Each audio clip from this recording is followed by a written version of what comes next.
A24 in Hereditary, Toni Collette plays a diorama artist whose mother just died. Several minutes into reading Ari Aster's script for the new movie Hereditary, Toni Collette was confused. Her agents had billed it as a horror project, familiar territory, as Collette's chilly performance in The Sixth Sense earned her an Oscar nomination, but what she held in her hands felt more like a grim drama. And that's not what she was in the mood for. I'd said to my team, I don't want to do anything heavy.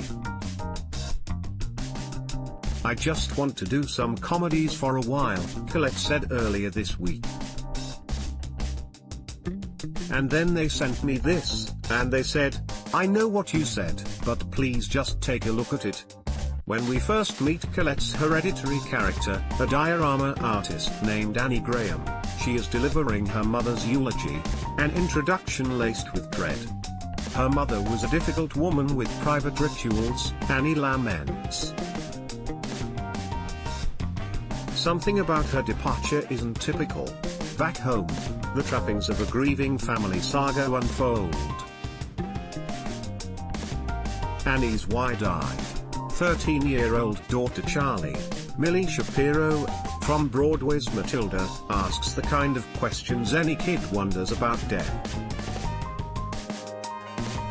Her son Peter, Alex Wolff, from Nickelodeon's The Naked Brothers Band, a high school slacker, disappears into his room, bitter and brooding. Her psychiatrist husband Steve, Gabriel Byrne, tries to keep everything, and everyone, intact. As grief consumes them, eeriness sets in, a ghost appears, a clucking noise recurs, insects trickle in, a bird smacks into a window, Annie's mother's grave site is desecrated. Out of the household drama, terror is born. Even when I was pitching the film, I was pitching it as a family tragedy that turns into a nightmare, in the way that life can feel like a nightmare when things fall apart, Aster said. A24 Millie Shapiro, Toni Collette, Gabriel Byrne and Alex Wolff star in Hereditary. The 31-year-old first-time filmmaker came to the project armed with a bevy of cinematic touchstones. Some belonged to the domestic melodrama genre, others were traditional horror pieces. To Wolff, he described Hereditary as Rosemary's Baby meets ordinary people. Collette saw shades of the ice storm.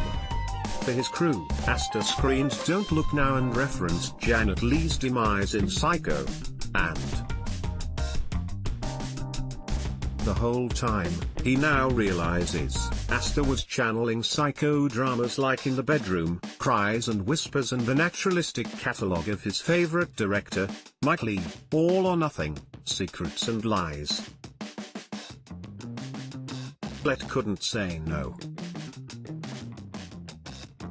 She was trying to avoid internalizing another heavy role, a la Velvet Goldmine, The Hours, Evening, Missed You Already and United States of Tara, but Aster's script got the best of her, even if she lost the horror bug as soon as Freddy Krueger entered her life at teenage sleepovers. Her decision paid off. Hereditary was among the primo sleeper hits of this year's Sundance Film Festival, where reviews christened it one of the scariest movies in years. I've never experienced anything like this, Collette said of the positive word of mouth. Pre-release buzz has been tantamount to a modest blockbuster, so much so that trendy indie outpost A24 is rolling the dice with a nationwide rollout opposite the star-studded Ocean's 8. During a season known for easily digestible franchise behemoths like Deadpool 2, Solo, a Star Wars story and the forthcoming Jurassic World sequel, here comes a product meant to shock people in ways the average horror crowd pleaser cannot. A24 Ari Aster and cinematographer Pavel Pogorzhelski on the set of Hereditary. It certainly was a welcome surprise to see the film be so widely embraced, because ultimately it is a film whose primary aim is to upset the audience on a pretty high level, Asta said. It's a very serious family drama that's been smuggled into a horror film, and I think the fact that it's being touted as this terrifying horror film is very good for it, because it's finding a mainstream audience.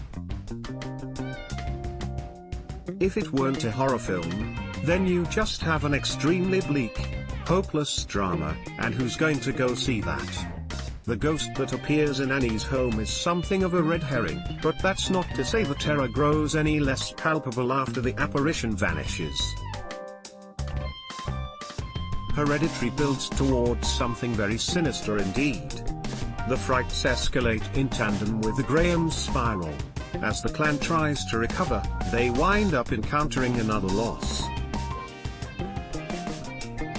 From there, family history intercepts their healing in unpredictable ways. Feuds, panic, seances, occult mythology, a menacing treehouse, a Ruth Gordon-esque appearance from Ann Dowd, and a key reference to the doomed Greek princess Iphigenia, all of which are best viewed cowering in your seat, chuckling nervously with a room full of strangers. To diagram the film's thriller-friendly aesthetics and spooky atmosphere, Asta wrote a 130-page breakdown, shot by shot, where the camera would go in relation to the actors, how he'd pull off complex stunts, how the music, clucks included, functioned. Because it would cost too much to displace an actual family and redecorate their elegant house, the crew built sets on a Utah soundstage that became a makeshift home last summer. For the most part, it didn't even have ceilings. Hereditary reportedly cost less than $10 million. Ari's very controlling, not in a bad way, it's just that he's so specific, and I think having our own set was our way of controlling the environment and being able to utilize the space, Collette said. Wolf was a bit more contemplative about it. Boy, do I wish we had ceilings and were in a real house, he said, chuckling. It would have made it a lot easier. But I think it added to the movie. I honestly think I kept my head down and didn't look up. I had everyone call me Peter. I was torturing myself for 3 months.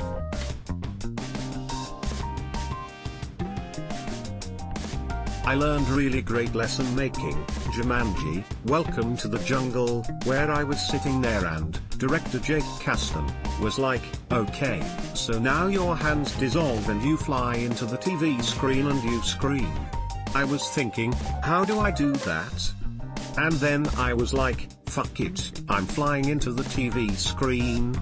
And when you have that attitude, it's fearless. I like the fuck it attitude.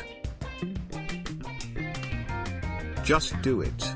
You need a fuck it mantra just to watch this movie's slow burning creep, which Asta trimmed from an initial 3-hour cut to a more accessible 127 minutes, losing about 30 tension building scenes along the way. In its current form, Hereditary continually forces us to recalibrate our answers to key conundrums. Is Annie a good parent? What does her dollhouse art tell us about her children's oddities? What do the clucks and contortions mean? Where the devil is all of this headed? How much devastation can one tribe withstand? Clues emerge in fits and starts. A24 burn, Collette and Wolf in a scene from Hereditary. I wanted the film to belong to an older tradition of horror films that take their time and are about something, Asta said. There are so many horror films that have, at the center, a couple going through grief, but it feels like that is just a device to get to the scary stuff, as opposed to the scary stuff really growing out of the situation. I just knew I wanted to make a film that was about suffering. Even if Rosemary's Baby is an obvious influence, this operates in the same vein as The Babadook, The Witch, Let the Right One In and The Wailing. Recent movies that use art house sensibilities to advance time-honored horror tropes. These endeavors often attract the label elevated horror, meant to denote more than jump scares and serial killers. The genre's disciples will eat up whatever they can get. Just look at the success of everything from A Quiet Place, It and Get Out to Happy Death Day and the Purge series, even though so much relies on cheap tactics and rudimentary storytelling. As to want it more than that, it makes sense that people have to distinguish in that way because there's a lot of shit out there, he said. It's because there's a built-in audience, and the risk-reward algorithm works in their Hollywood studios' favor. So there are a lot of studios that produce these films extremely cynically. Those films just meet the demands in a very, very superficial, rote way, and so it is important to distinguish between when one is a cash grab and when one is a more sincere product. As for Hereditary, it's the real deal. Related coverage: Ocean's 8 is Anne Hathaway's movie, Jurassic World 2 is mindless, fun and surprisingly emotional. There, which conjures up a chilly, must-see tale of Puritan horrors. Download more movies, horror movies. Toni Collette, Ari Aster, Alex Wolff.